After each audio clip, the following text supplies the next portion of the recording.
Syaukina Putri Kalica, absen 20 dari kelas 1C. Ini akan mempresentasikan hasil perusahaan dagang kami pada mata kuliah aplikasi komputer bisnis. Yang pertama pada dashboard. Ini cara pembuatnya. Yang pertama kita membuat tombolnya terlebih dahulu dengan cara sisipkan, kemudian bagian kanvas. Di kanvas ini nanti kita akan membentuk seperti ini. Ini untuk bagian tombol, kemudian kita tambahkan teks seperti itu. Lanjut, setelah membuat tombol, nanti kita pencet ke samping di bagian titik 3.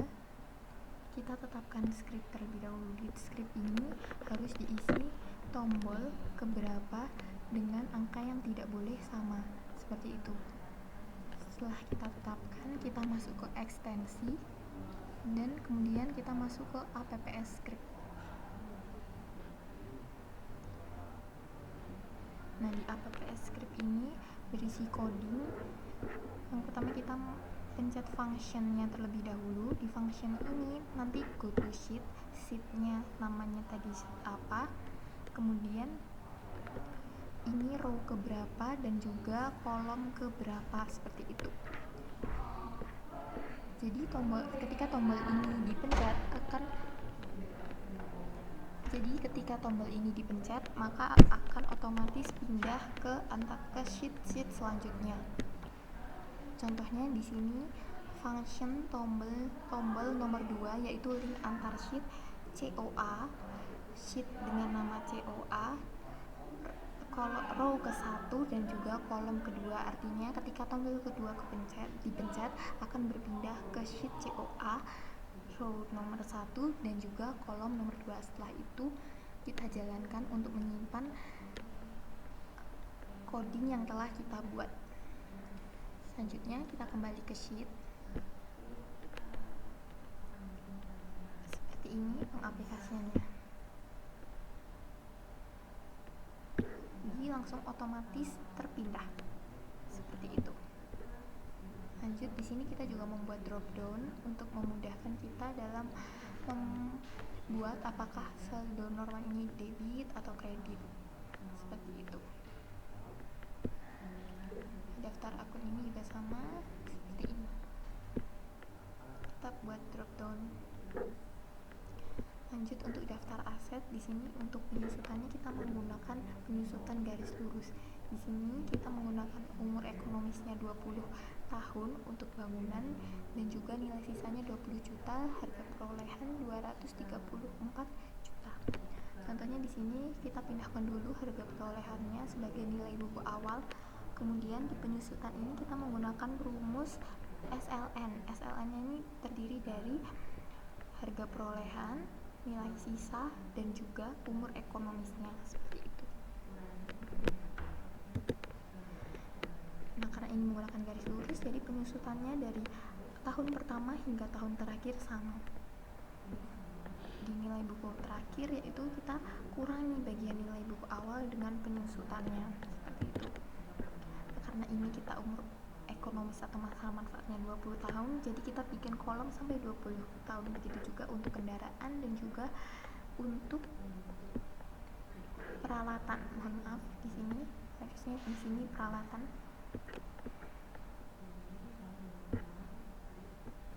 Lanjut, kita masuk ke dalam jurnal umum. Di jurnal umum ini kita juga menggunakan rumus untuk refnya.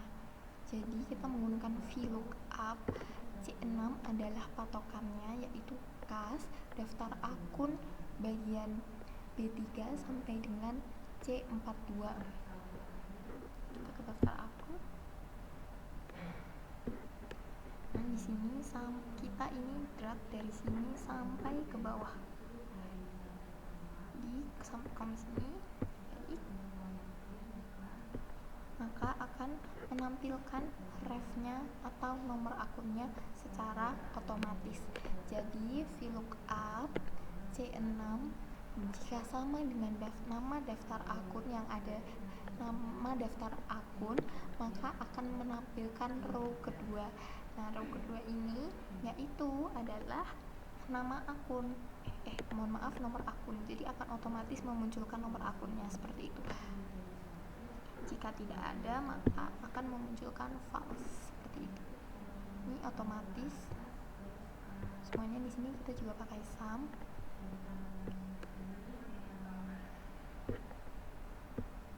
Lanjut kita masuk ke jurnal penerimaan kas. Di sini rumusnya masih sama, yaitu VLOOKUP dengan acuan keterangan di sini atau nama akun.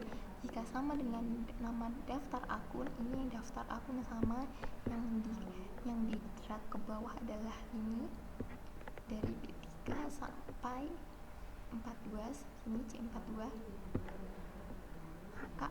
Jika nama akun yang ada di jurnal penerimaan kas sama dengan nama akun yang ada di daftar akun, maka akan menampilkan bagian nomor akunnya seperti itu. Lanjut di jurnal penjualan, di sini masih sama, kita menggunakan rumus untuk nomor akunnya seperti rekapitulasi.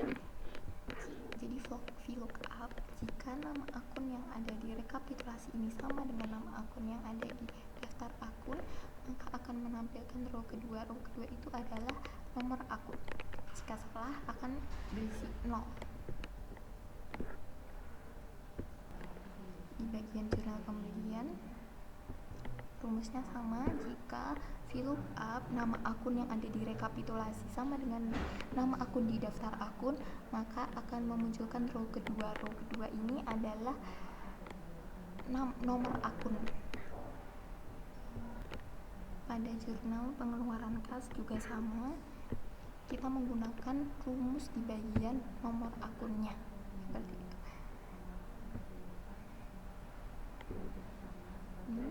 Karena di sini kita menggunakan akun lainnya, jadi di bagian ref ini kita mengisi nama dari akun lainnya seperti itu. Sama, yaitu jika nama akun yang ada di akun lainnya sama dengan nama akun yang ada di daftar akun, maka akan memunculkan row kedua, yaitu nomor akun. Begitu juga dengan yang di rekapitulasi.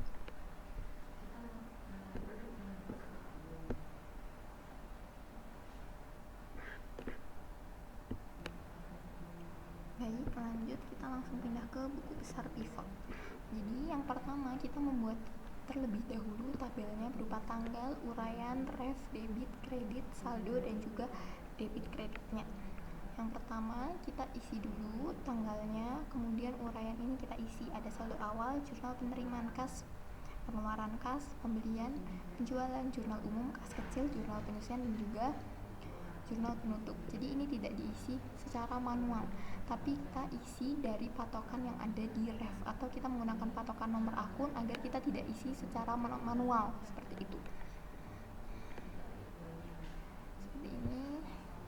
Untuk saldo awal kita menggunakan rumus if. Jadi if jika kolom yang ada di C7 merupakan JU, maka akan memunculkan jurnal umum. Jika yang di C7 adalah JP, maka jurnal penyesuaian. Jika C di bagian sini adalah JPN, maaf ini geser.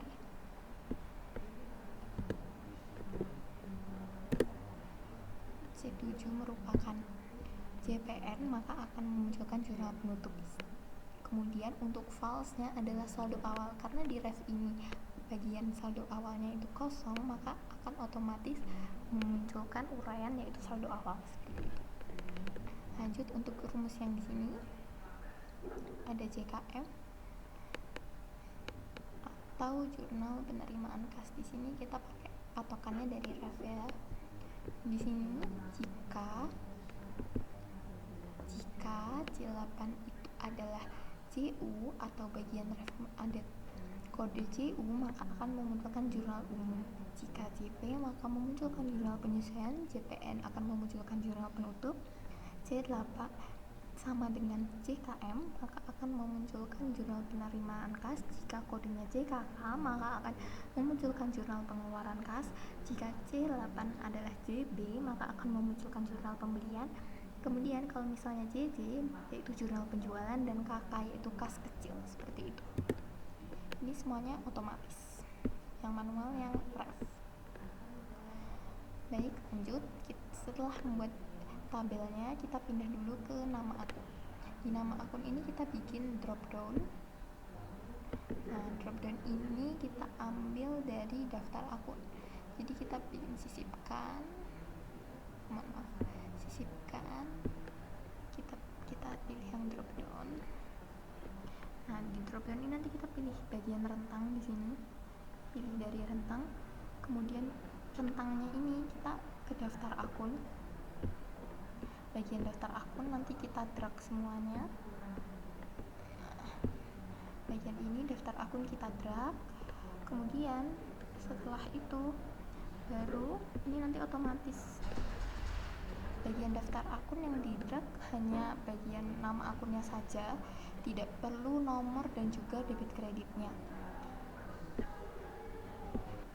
Setelah itu kita simpan atau selesai, kita kembali lagi ke buku besar pivot.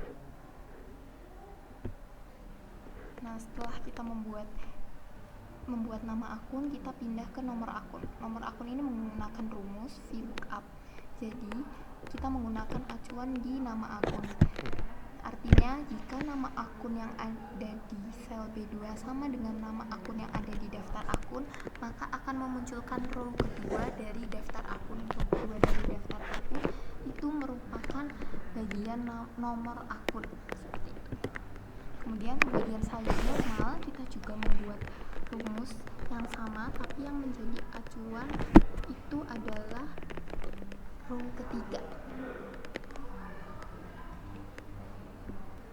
Selanjutnya di sini VLOOKUP, jika nama akun yang kita jadikan acuan sama dengan nama akun yang ada di daftar akun, maka akan memunculkan row ketiga dari daftar akun. Di daftar akun row ketiga adalah atau kreditnya. Seperti itu. Ini di bagian daftar akun. Nah, row ketiga adalah bagian saldo normal. Seperti itu. Selanjutnya kita pindah lagi ke buku besar pivot. Nah, untuk saldo awal kita juga memakai rumus ini secara otomatis. Jadi jika saldo normalnya di sini adalah debit, maka akan sum if memunculkan di bagian debit. Jadi saldo awal di bagian ini nama akun ya. Ini nama akun jika sama dengan jika di saldo awal ini ada nomor akun. Sebentar. Di saldo awal, bagian saldo awal di sini ada nomor akun. Ini kita drag semuanya ke bawah. Kemudian jika nomor akun yang ada di buku besar pivot sama dengan yang ada di saldo awal, ya, sama dengan yang ada di saldo awal, akan memunculkan bagian saldo awal debit jika if-nya adalah debit.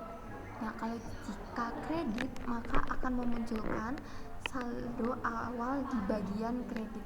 Jadi ini saldo awal, bagian nomor akun di saldo awal.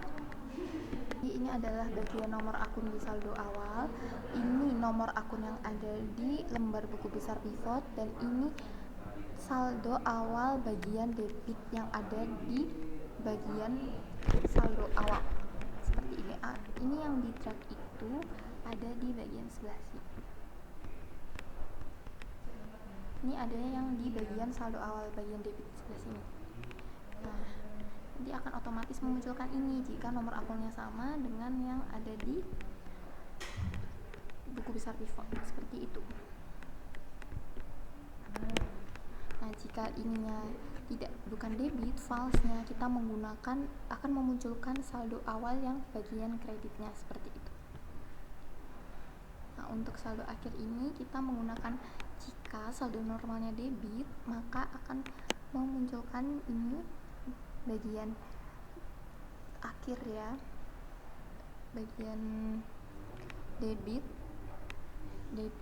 saldo terakhir, dan kredit atau kredit saldo dan kredit saldo akhir seperti itu. Kemudian kita lanjut ke rumus selanjutnya, yaitu pada sisi debit dan juga kredit. Nah, ini yang membedakan ada di bagian sini. Kalau yang di sini, ini yang di drag ada di jurnal penerimaan kas bagian rekapitulasi yang debit. Kalau di sini dari rekapitulasi jurnal penerimaan kas bagian kreditnya, seperti itu. Nah, patokannya kita menggunakan nama akun. Jadi jika menambahkan semua yang ada di akun debit jika kriterianya sama. Kriterianya ini kita menggunakan nama akun jurnal penerimaan kas sama dengan nama akun yang ada di buku besar pivot, maka akan menjumlahkan semua bagian rekapitulasi debit jurnal penerimaan kas, seperti itu. Kalau yang kredit yaitu jika nama akun yang ada di jurnal rekapitulasi jurnal penerimaan kas sama dengan nama akun yang ada di buku besar pivot, maka akan menampilkan jurnal penerimaan kas bagian kredit, seperti itu. Baik. Nah, untuk di sini rumusnya yaitu jika saldo normalnya ini debit, maka akan menambahkan akun debit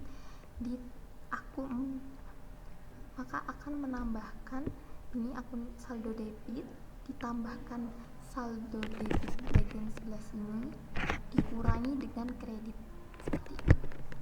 Jika salah, maka ini akan 0 atau kosong, seperti ini. Gitu. Begitu juga dengan yang rumus di kredit. Kalau misalnya if saldo normalnya itu kredit, maka saldo awal yang ada di kredit dikurangi dengan saldo debit pada jurnal ditambah dengan saldo kredit. Jika salah, maka akan menghasilkan kosong. Ya, fungsinya di sini untuk mengkosongkan. Jadi ini kosong, seperti itu. Bagian bawah sini sama, cuma bedanya kita menggunakan jurnalnya berbeda, tapi untuk rumusnya kita sama, menggunakan if-nya adalah kriteria, yang di sum itu adalah bagian debit dan juga kredit di rekapitulasi, seperti itu. Bagian ini juga sama semuanya. Baik, lanjut bagian persediaan. Bagian persediaan ini kita pakai lookup.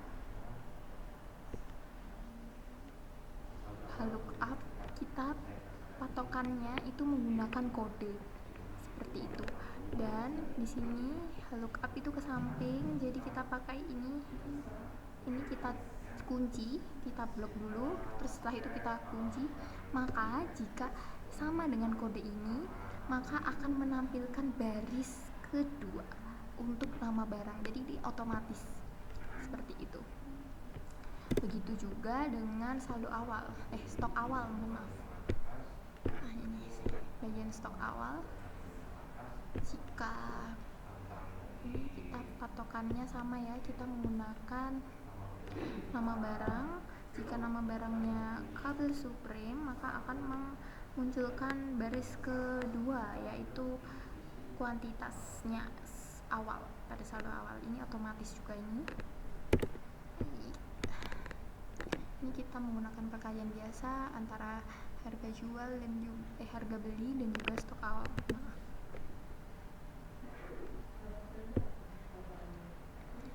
Persediaan.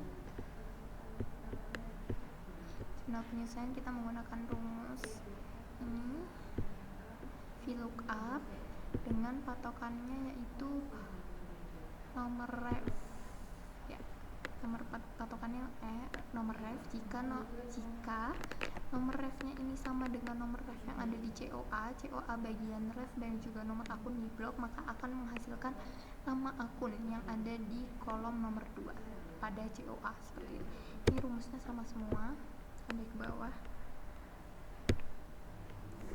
Selanjutnya kita masuk di kertas kerja saldo sebelum penyesuaian. Nah, ini kita mengambil dari buku besar pivot tadi. Nah, di bagian sini. Jadi, jika misal Jika sum if yaitu jika jurnal penyesuaian bagian nomor ini yang di blok itu nomor ini E6 sampai E13 itu ada di nomor akun. Jika nomor akunnya sama dengan yang ada di kertas kerja bagian sini, maka akan menampilkan jurnal penyesuaian bagian debit seperti itu, akan memunculkan debitnya seperti itu. Kemudian sama untuk yang kredit.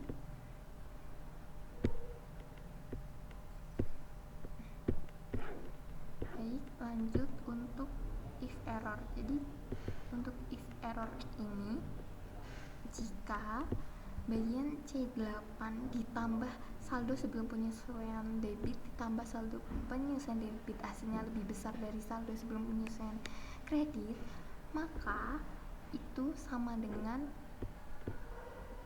ditambah dengan kredit. Kemudian jika C8 sebelah sini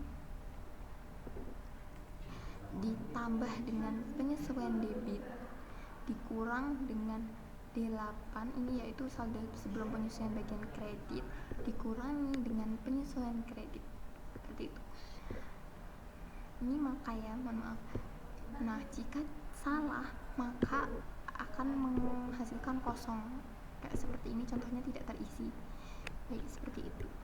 Nah, bedanya kalau yang tadi itu menggunakan yang bagian debit, ini kita menggunakan bagian kreditnya.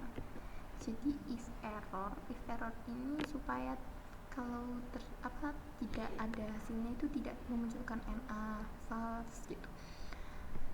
Jika D8 ini bagian kredit saldo penyesuaian ditambah dengan kredit bagian penyesuaian itu lebih besar dari debit saldo penyesuaian ditambah debit bagian penyesuaian, maka D8 akan ditambahkan dengan F8 bagian sini dikurangi C8 dikurangi penyesuaian yang ada di bagian debit.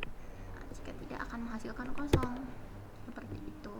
Dan karena tidak ada apa-apa ya di bagian kredit, maka ini kosong otomatis seperti itu.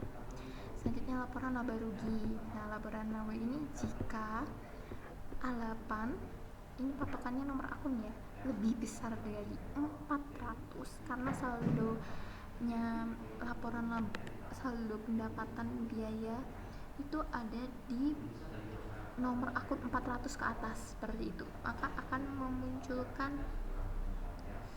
saldo yang ada di bagian C8 yang telah disesuaikan ini untuk kita pindahkan ke kolomnya sini, sebelah sini seperti itu. Jika A8 nya ini lebih dari 400 maka akan memunculkan saldo atau nominal yang ada di G8. Jika tidak maka akan diisi kosong. Nah, di sini karena tidak ada ini 111 maka kosong. Nah, kemudian di sini yang di atas 400, nah ini otomatis terisi. Nah, di bagian sini. Begitu juga untuk laporan posisi keuangan. Bedanya di sini dia itu kurang dari 400. Ya, untuk rumusnya sama seperti laba rugi, bedanya ini jika nomor akunnya kurang dari 400 maka akan memunculkan bagian C8 bagian nominal C8, jika tidak maka akan diisi kosong. Begitu juga dengan yang kredit seperti ini. Baik, lanjut untuk laporan laba rugi ini kita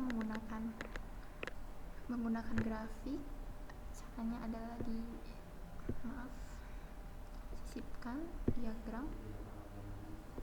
Nah, di diagram ini nanti di bagian rentang data kita pilih yang bagian tambahkan rentang lainnya seperti ini nanti kita bisa blok seperti ini. Sebentar, maaf. Nah, maaf belum kerekam seperti ini.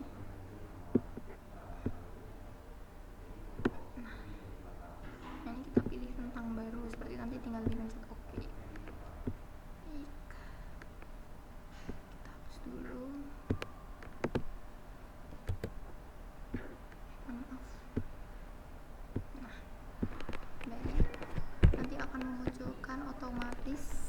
memunculkan otomatis bagian grafiknya. Begitu juga untuk laporan presisi keuangan dan juga laporan perubahan ekuitas. Maaf kembali. Baik, selanjutnya untuk ini kita menggunakan VLOOKUP.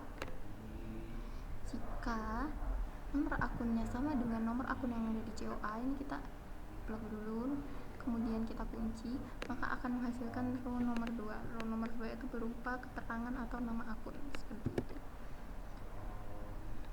Oke, di bagian sini kita menggunakan SUMIF. Jadi SUMIF ini bagian nomor akunnya ini sama dengan nomor akun yang ada di sebelah sini, rekapitulasi, maka akan menjumlahkan semua akun debitnya yang kriterianya sama, kriterianya itu dari refnya sini. Jika sama akan menghasilkan debitnya bagian sini. Nah, kalau misalnya kredit berarti bagian belakang sini yang kita blok yang bagian kreditnya, seperti itu. Baik, sudah. Kemudian untuk ini juga ada rumusnya ini. Ini kita menggunakan if error, patokannya dari ref. Jika ini sama dengan nomor ref yang ada di COA, maka akan memunculkan COA bagian row kedua, yaitu nama akun. Baik, sudah selesai. Sekian dari saya. Terima kasih. Wassalamualaikum warahmatullahi wabarakatuh.